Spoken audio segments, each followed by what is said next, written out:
This is Dumbed Down Life, number 104.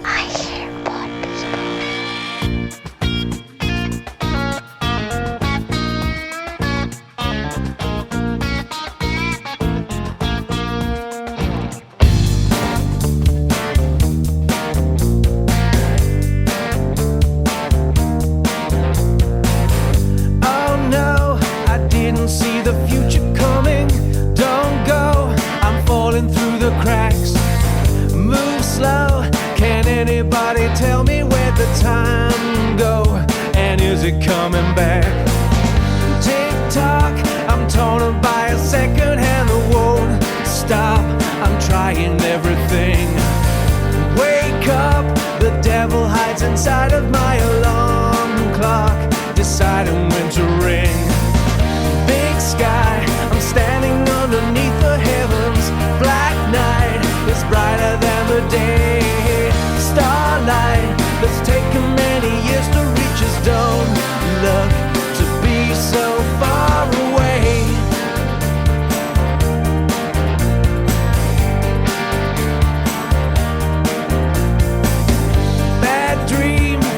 One night of sleep escapes me.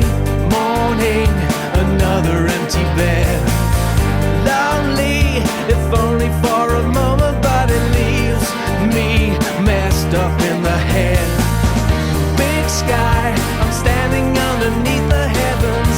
Black night is brighter than the day. Starlight that's taken many years to reach us. Don't look to be so far away.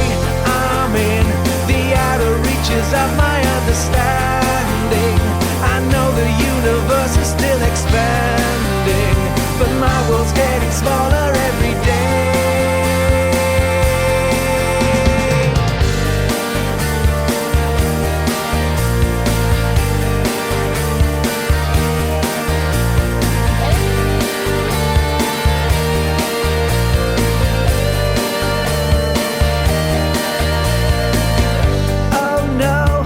Didn't see the future coming. Don't go, I'm falling through the cracks. Move slow, can anybody tell me where the time go? It's never coming back. Big sky, I'm standing underneath the heavens. Black night is brighter than the day. Starlight that's taken many years to reach us. Don't look to be so far away. So far away.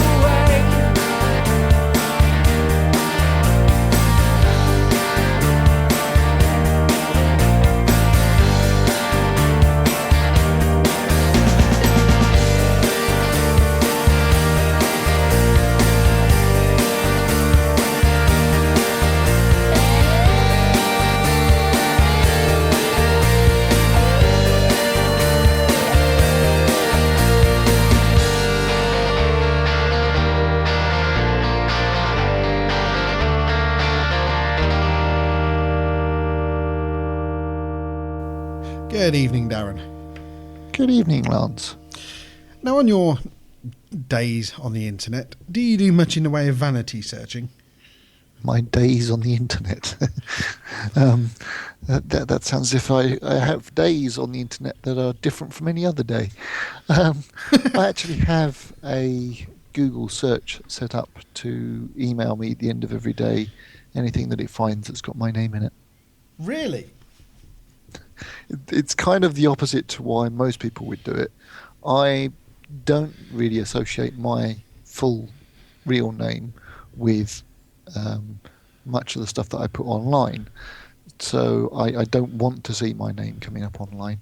About the only place that actually uses my real name is the one place that is that has a dreadful reputation for misusing private data, and that is, of course, Facebook. But no, everywhere else I'm Daz71, so I kind of like to see if my name comes up.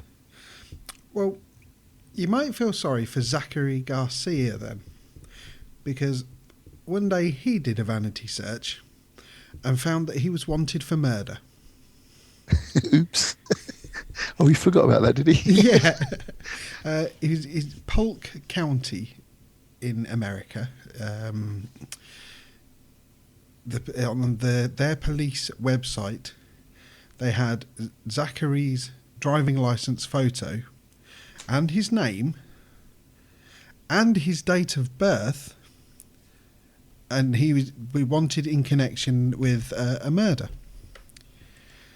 But it turns out that it was a Zachary Garcia, Zachary spelt with an E, whereas Zachary is spelt with an A. So it's the same guy, same name, spelt very slightly differently, and the police had done a search, found Zachary, I've lost his surname, Garcia. They found Zachary Garcia's driving licence and used that as the image. But it was a completely different Zachary Garcia, who coincidentally shared the same birthday, not the same birth year, but the same birthday as our Zachary.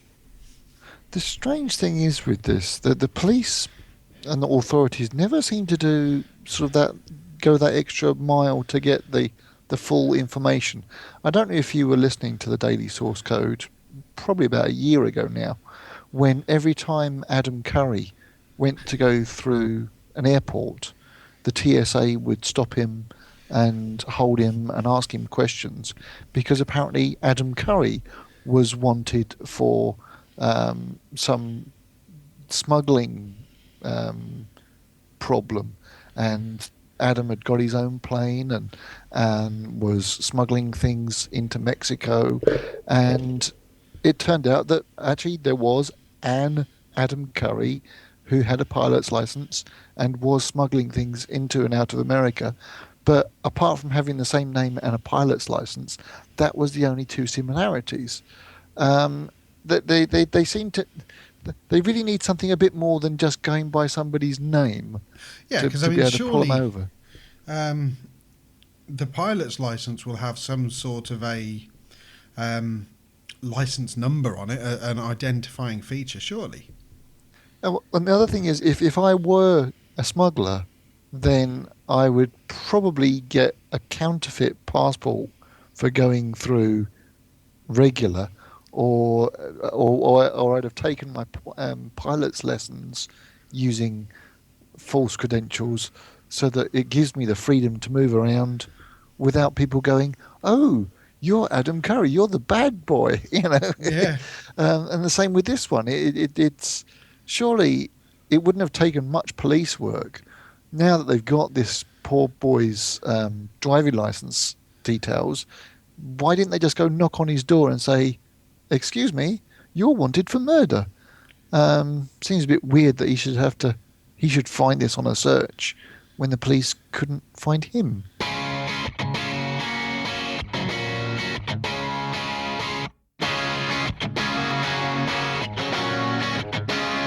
If you lead when you're standing, everywhere you go, you will bleed where you land, and everyone will know when you need a hand, then surely you will know it was me who was standing and filling for your show. 'Cause I've been seeing you and me in a space that can only grow. 'Cause everyone knows I gave you everything. You got the best of me, but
just before we started recording, you were saying that you've been spending most of this evening looking at Google.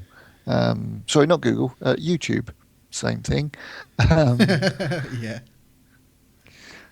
Well, you're not going to like me after this article because once we finish recording, you will be going back. Okay, why? You will be going back to a website called demoslam.com. Now, I think that you and I can possibly consider ourselves to be Google fanboys. Would that be? Begrudgingly, yes. I don't like being called a fanboy for anything, but Yeah. yeah, do kind of like Google. Yep. What Google have done here, and it's a very, very clever and on Google's half cheap marketing campaign, is they've asked people to make YouTube videos that demonstrate Google technology.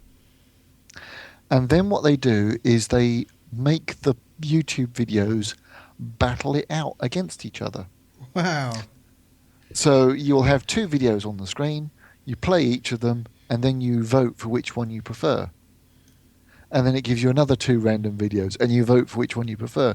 And consequently, you sit there for best part of an evening watching adverts for Google. Just because they're done in an interesting way, and now we're talking about it and we are promoting them ourselves, which is an amazing way of putting forth the word of Google. They're just pure genius, Google, aren't they? They really are clever. One of the things it's that's kind come of like, from can this, you remember Hot or Not, the website? That's it. Very much similar to that, and it's just where you're comparing two videos side by side. One of the technologies that they're demonstrating in this is a program called Google Goggles. Have you seen that? No. Oh, you are going to kill me. You have an iPhone, don't you? Yes. You need to go download Google Goggles from the iTunes store. And then point it at a barcode or an object or a place or a road sign. And Google have now indexed images. So your camera will instantly, if you point it at a road sign, realize that you're pointing at a road sign, and from the information that's on there, use optical character recognition to then say, well, if he's pointing it at that road sign, he must be here on Google Maps. No way. Well, okay, you've got GPS. So we've got GPS with the phone anyway, haven't we? Yeah.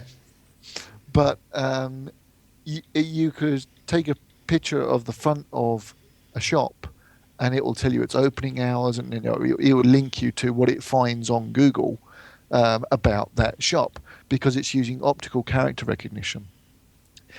You could point it at a barcode on a product, and it will. We used to play this game when I was working in the petrol station, where I would tweet a barcode.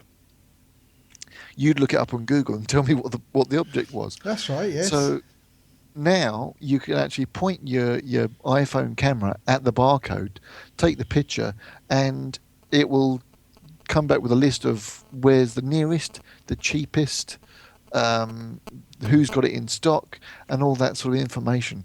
And I thought that was just a really clever idea. I'm trying to find it as we speak. You're trying to find it.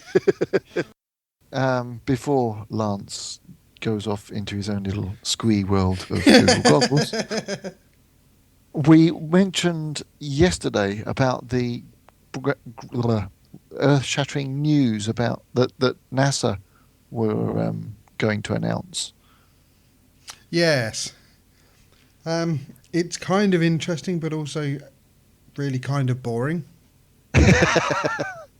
It's interesting in a very geeky, nerdy, technical kind of way that I sat there and watched 10 minutes of the press conference and thought, this is way, way, way beyond anything that I'm capable of understanding.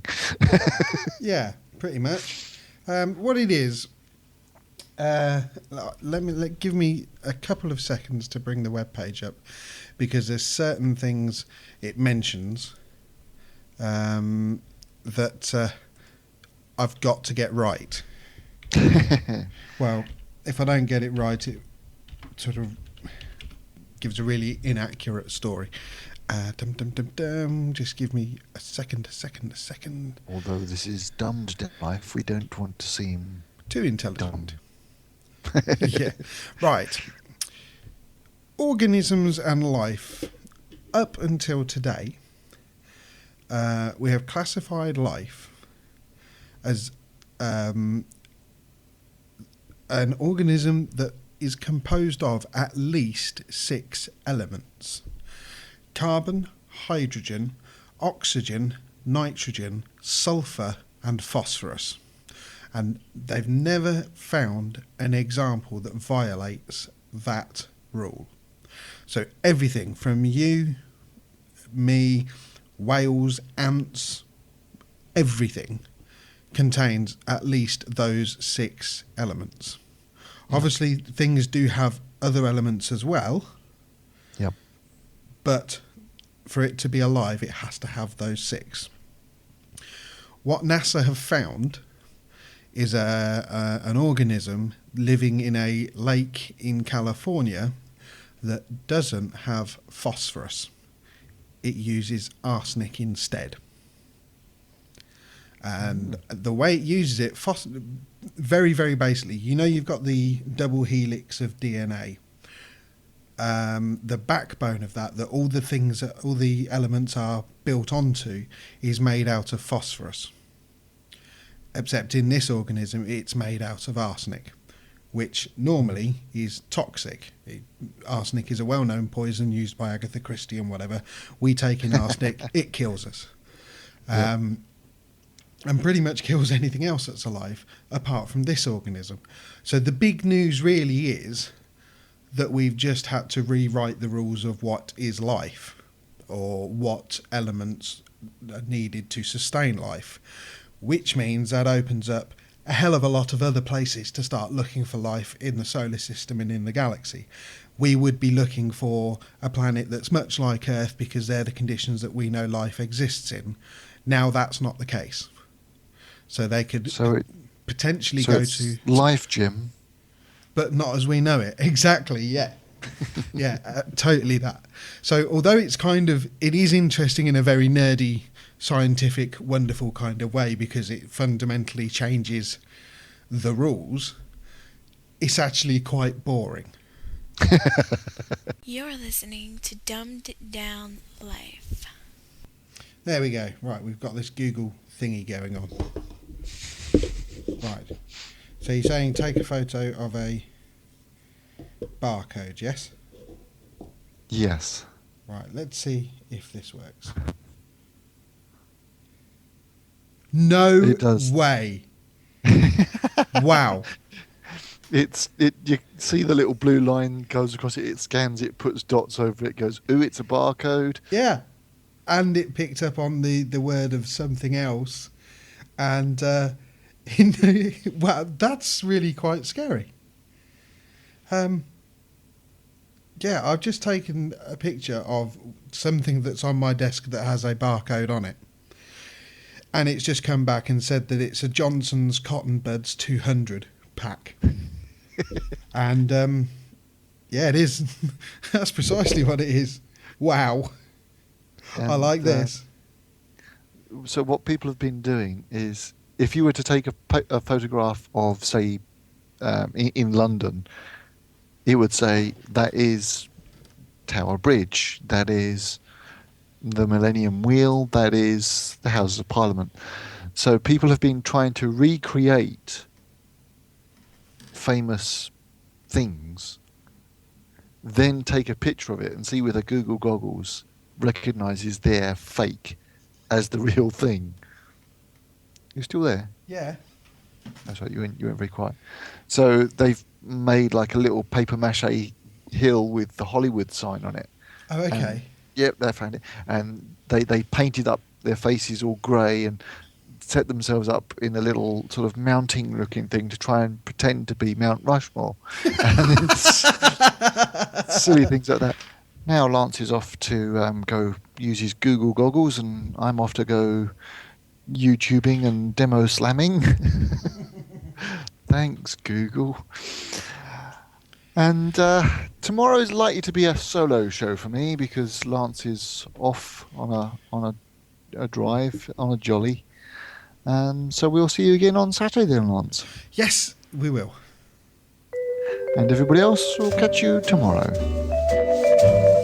You can call the Dumbed Down Life crew on 07092 274 759. You can follow us on Twitter. Our account name is Dumbed Down Life. The email address is ddl.podshow@gmail.com. The website address is www.dumbeddownlife.com.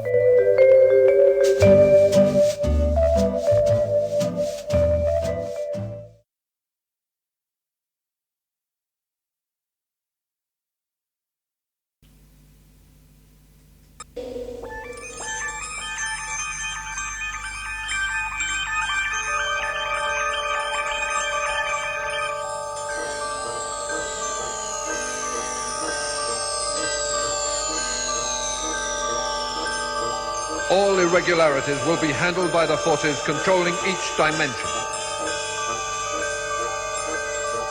Transuranic heavy elements may not be used where there is life. Medium atomic weights are available. Gold, lead, copper, jet, diamond, radium, sapphire, silver and steel. Sapphire and steel have been assigned.